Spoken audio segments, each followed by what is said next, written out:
Nag-file tayo ng plunder case laban kay Duterte, kay Bongo, sa tatay ni Bongo at sa kapatid niya.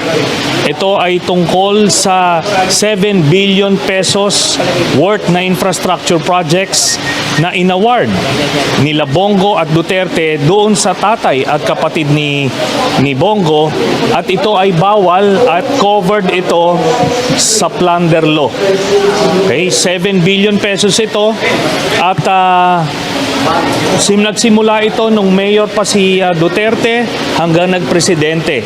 Kaya alam naman natin na magkadugtong ang bituka ni Bongo at Duterte, kaya hindi niya pwedeng ipagkaila na hindi na impluwensyahan ito.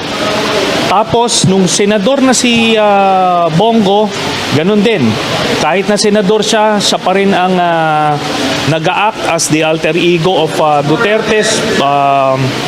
Talagang siya pa rin yung special assistant. Kaya ito ay maliwanag na violation sa ating batas at kaya natin siya nakasuhan.